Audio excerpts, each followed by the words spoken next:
الحمد لله اللطيف القدير الذي لا يخلو لطفه عن المقادير لمن له قلب بصير. أشهد أن لا إله إلا الله وحده لا شريك له العليم الخبير، وأشهد أن سيدنا محمدا عبده ورسوله البشير النذير.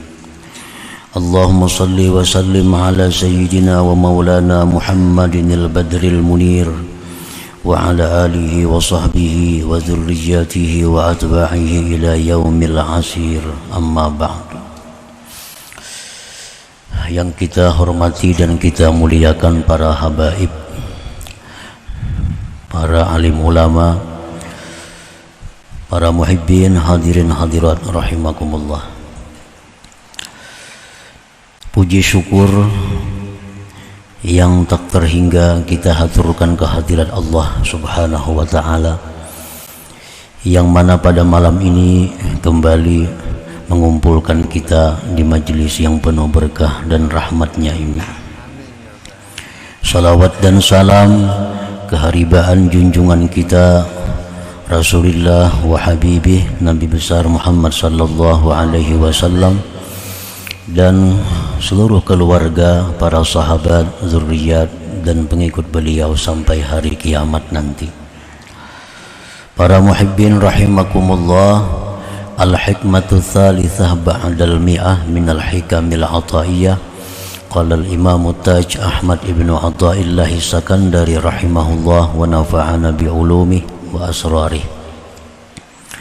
Hikmah yang ke-103 dari Al-Hikamil Ataiyah, berkata pengarangnya Imam Ahmad bin Athaillah Sakandari, man zanna infika lutfihi an qadari fadzalika likusuri nazari. Yang artinya, barang siapa yang menyangka terlepasnya kelembutan Allah dari takdirnya, maka yang demikian itu karena pendeknya pemikirannya. Man zanna anna ma qaddarallahu lil 'abdi minal balaya wal musibah khalin an lutfihi fahuwa qasilun bi nazarihi jahilun bi rabbih. Barang siapa yang menyangka bahwa sesuatu yang Allah takdirkan bagi seorang hamba daripada bala, musibah, kosong daripada kelembutan Allah, maka orang tersebut pendek pemikirannya dan tidak kenal dengan Tuhannya.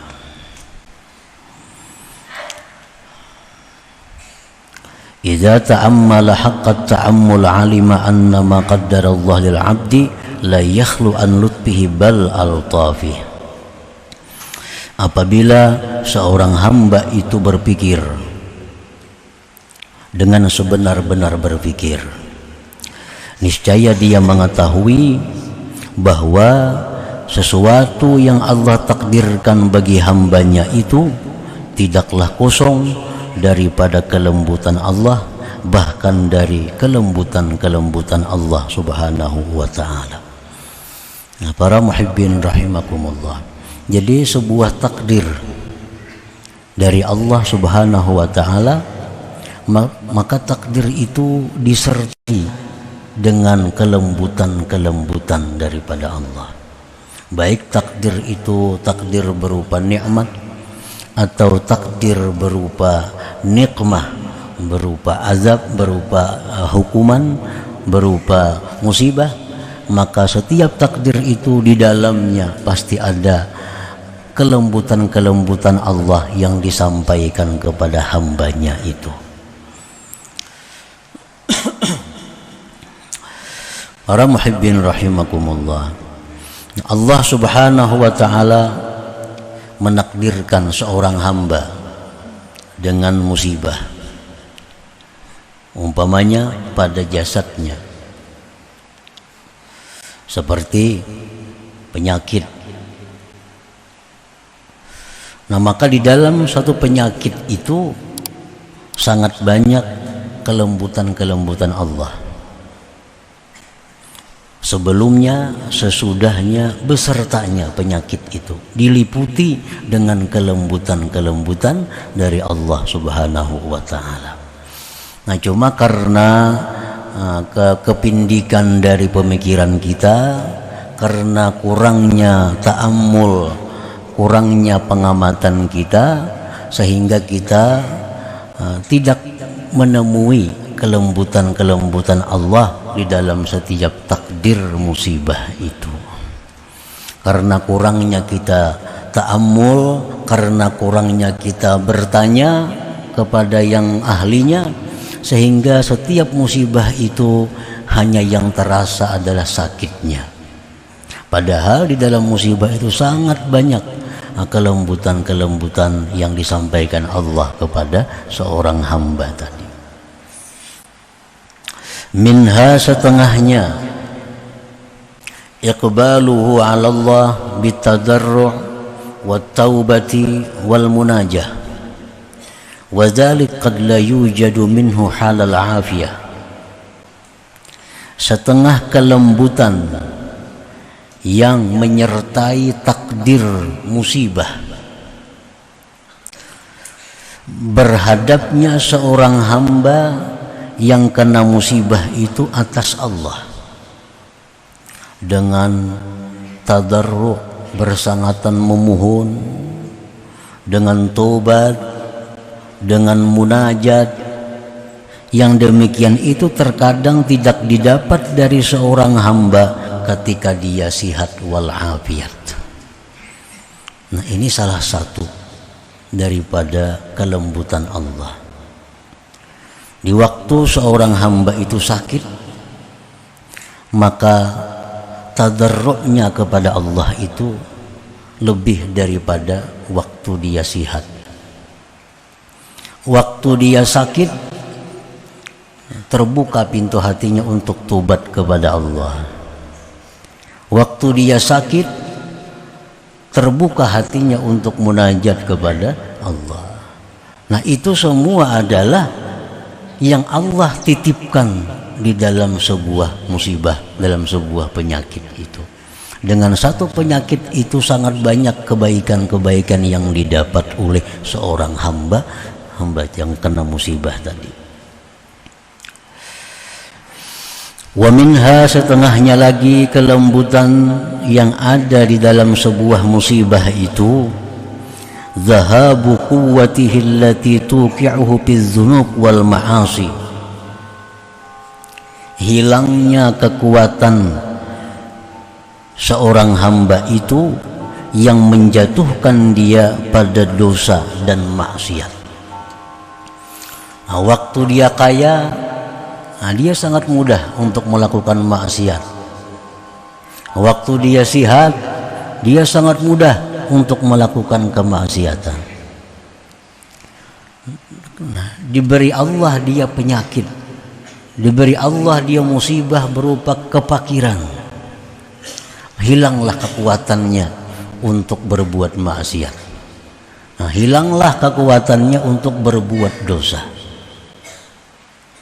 Nah, ini termasuk kelembutan Allah yang ada di dalam sebuah musibah itu. Nah, orang tuh sakit umpamanya, berduduk didudukakan, berhiring dihiringakan, bawa maksiat, menyarah. Padahal lagi sidin sihat, sidin menghuluakan maksiat itu. Sidin menghuluakan. Begitu sidin sudah sakit, dibawai maksiat gratis, ya tuh kada mau. Nah, ini lutfillah, kelembutan Allah yang ada menyertai sebuah penyakit itu. Wa minha, dan setengahnya lagi, husulu ta'atil batin minas sabri war ridha, wa dzarratun min a'malil batin khairun min amsalil jibal min a'malil jawarih. Hasilnya taat hati. Nah, hasilnya taat hati seperti sabar, ridha. Dan satu biji yang kecil dari amal batin itu lebih baik daripada seumpama gunung-gunung daripada amal anggota yang zahir ini. Dulunya kada tahu disabar karena kada suah kena musibah. Dulu kada tahu ridha karena kada pernah mendapat bala. Nah sekarang diberi Allah dia musibah, diberi Allah dia bala. Oh ini sabar. Padahal sudah tahu aja sabar itu ini fadilatnya, ridha itu ini keutamaannya. Cuma selama ini Allah kadang mengirim dia musibah, kadang kamu membuktikan sabarnya. Begitu dia dapat penyakit, begitu dia dapat kefakiran, dapat kegagalan, nah disitulah Allah ingin